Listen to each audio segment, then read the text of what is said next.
Hey guys, in this video we're going to talk about the charts.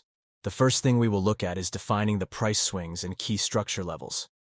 In other words, performing a top-down analysis from higher time frames to lower ones allows us to get a comprehensive view of market conditions at all levels. When talking about higher time frame key levels, we refer to the weekly, daily, and 4-hour charts. Anything less than 4 hours is too short-term for large institutions to effectively refine their plans. When we notice that the price has dropped from a higher timeframe resistance level, we can reasonably assume that many institutions were interested in selling at that point. Conversely, if the price rises from a support level, it suggests that institutions were likely interested in buying there. This way, we're not concerned with small intraday fluctuations. Instead, we focus on significant movements that indicate major players are influencing the market. These larger trends are visible on higher time frames, which we've repeatedly emphasized as crucial for analysis. Therefore, identifying higher time frame swings and key levels will help us get a clearer view of the bigger picture, avoiding getting caught on the wrong side of the market. Then, we can zoom into lower time frames like the 1-hour and 30-minute charts to spot potential trading opportunities. If you look at the chart, you'll notice that the market always moves in impulsive and corrective waves. This fractal nature of the market occurs due to the behavior of market participants. Impulsive waves often push the price a greater distance with momentum, characterized by same-colored candles with large bodies. In contrast, corrections represent indecision on the chart, marked by mixed-color candles with small bodies and sideways wicks.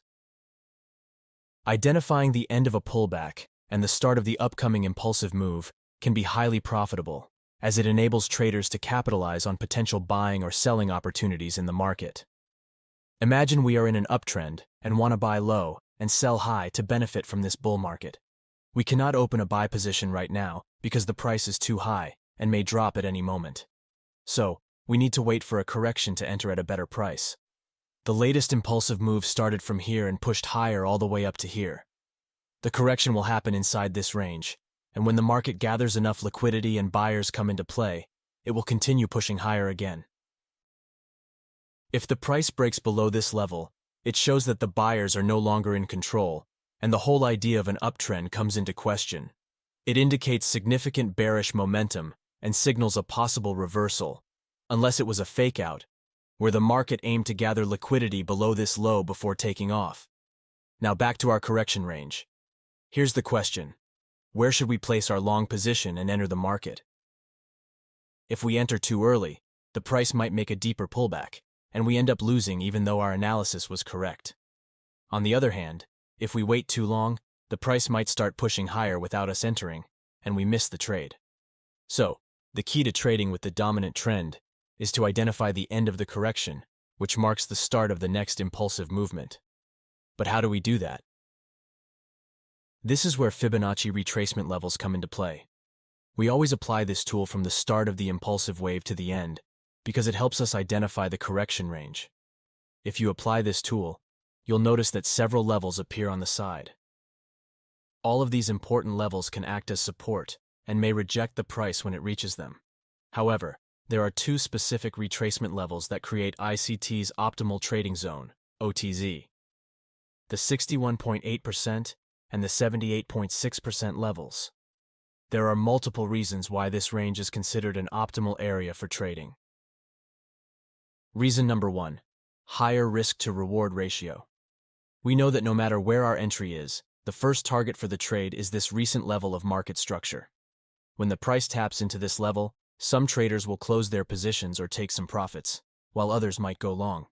This can create a correction or even reverse the direction. So this level is going to be our first target. If you enter in the OTZ, your risk-to-reward ratio would be reasonable. We always aim for our trades to have at least a 1-to-2 risk-to-reward ratio. That's why trading inside the optimal trading zone will give us a higher risk-to-reward ratio and a more rational trade. Reason number 2, safer entry. The market loves to take out early buyers and use them as liquidity for future movements. So, waiting for the price to enter the optimal trading zone and then looking for signals to go long will instantly increase our win rate. Of course, every strategy has its downsides. In this case, we might miss some trades due to conservative trading. but a missed trade is always better than a losing one. Reason number 3, safer stop. The best price level to set our stop loss, to be safe from market fluctuations, is below this swing low. Because if the price breaks through this level, we will have a market structure shift. So, the bulls will do their best to support this level. Therefore, the closer your stop is to this level, the safer it is. This is the third reason why we enter trades in the OTZ. With all that being said, finding an entry reason within this range is a great way to enter a high probability trade. This entry reason can be various price action signals, which we will cover later in this video. Now that we have defined the optimal trading zone, let me explain ICT's optimal trade entry model. This trading model consists of 3 simple steps: analysis, execution, and trade management. Let's start with the analysis phase. As I mentioned earlier, this trading strategy is a trend continuation setup where we want to anticipate the end of the pullback or correction and go long with the dominant trend. In the first step, we want to identify the market direction and the latest impulsive wave. We only use this setup when we can clearly identify the direction. The most recent impulsive movement must break the recent structure to be considered a valid movement. Now, there's only one thing left. We must ensure there is enough room for the price to move before tapping into a higher time frame key level. If the price has already mitigated a key supply area on the higher time frame, we won't enter a buy trade without confirmation, because this higher time frame key level has enough power to reverse the dominant uptrend. So, generally in the analysis step, we identify the market direction, the latest impulsive wave, and how much room we have before tapping into a higher time frame key level. The next step is executing the trade. In this step, we wait for the price to make a pullback and apply the Fibonacci retracement tool from the start of the impulsive wave to the end. Then, we place a buy limit precisely in the middle of the 61.8% and 78.6% levels, which is the 70.5% retracement level. Our stop loss will be set a couple of pips below the swing low. The last step is managing the trade and defining the targets. We know that if the price taps into this area, it will most likely act as resistance and reject the price lower. So our first target would be just before reaching this level, which could be the close of the highest candle. For the second and third targets, we will aim for the -27% and -61.8% retracement levels. Let's have a recap in the bearish scenario. But before we continue, if you're curious about how we stay updated on financial news and fundamental analysis, well, we identify the downtrend, the latest bearish impulsive movement, and how much room we have before reaching the next important area. We want to go short with the dominant side of the market and benefit from the bearish momentum. That's why we need to identify the pullback range. The latest impulsive wave started from here and went all the way down to here, so this is the range where we expect the pullback or correction to occur. Now, in the next step, let's apply the retracement levels and define our entry. Here, we will set a sell limit precisely at the 70.5% retracement level and place our stop a couple of pips above the swing high. For the first target, we will aim for the close of these candles, because this level will act as support when the price taps into it again. For the second and third targets, we will aim for the -27% and -61.8% retracement levels. This is ICT's optimal trade entry model. As you can see, this model is based solely on basic price swings and retracement levels. Now, some of you might think that trading can't be this simple and still be profitable. However, simplicity is key in Forex trading. Your trading plan must be straightforward with mechanical rules, where you can clearly define where your entry, stop, and targets are positioned. This way, you can confidently trade based on your backtesting results, knowing that your emotions are not incorporated into your trading decisions, and that your backtesting results closely mirror real trading scenarios. Now, this was the basic model. We have developed it further by combining it with multiple smart money signals, including fair value gaps, market structure shifts, and multi-time frame entries, which we will discuss now. Combining optimal trade entry with fair value gaps. Here, we have a clear uptrend. We want to wait for a pullback to enter a long position at a better price.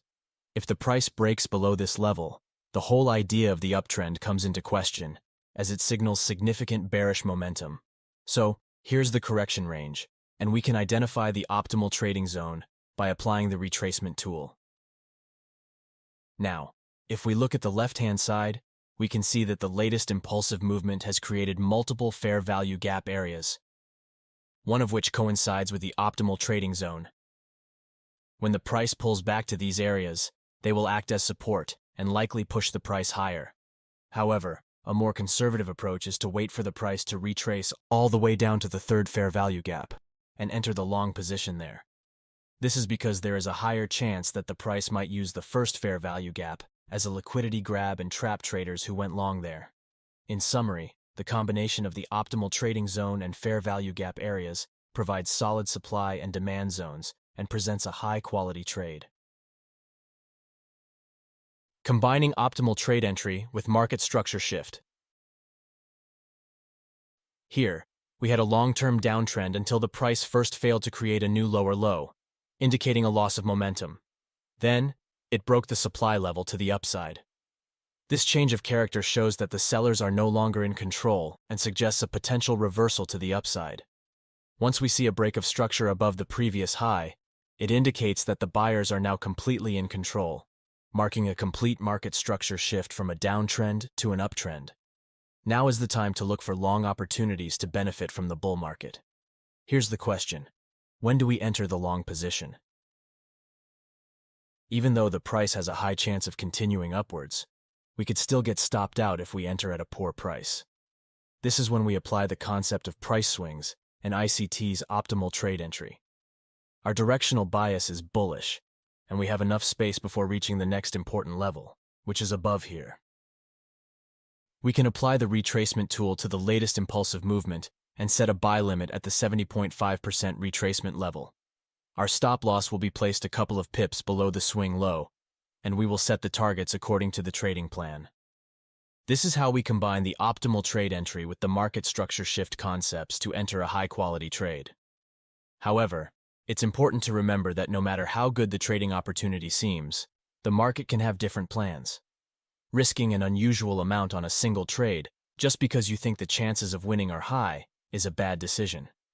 Trading is about predicting future movements, and the future is inherently unpredictable. For a 50% loss, you would need to gain 100% of the remaining capital to break even. Survival is more important than gains in the Forex game. Number 3. 2 time frame entry. In this trading setup, we use 2 time frames to enter the trade. We perform most of our analysis on a higher time frame, such as 1 hour, and then zoom into a lower time frame, like 15 minutes or 5 minutes, to find confirmation and enter the position. Let me show you how.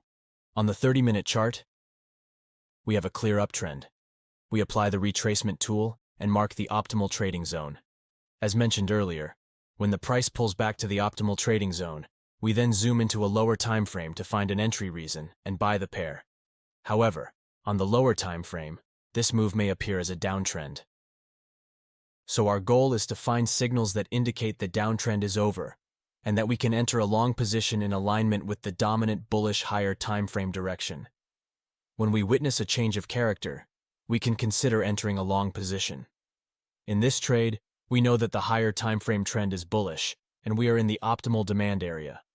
Thus, we have combined multiple price action concepts and signals to enter this trade. Combining optimal trade entry with price action techniques, such as fair value gaps, liquidity, chart patterns, candlestick patterns, or any other entry reasons you use, can provide a solid trading strategy. So guys, I hope this video has been useful to you. If it has, please click the like and subscribe buttons to help us continue producing more content like this. I wish you great success in your future trades. See you in the next episode.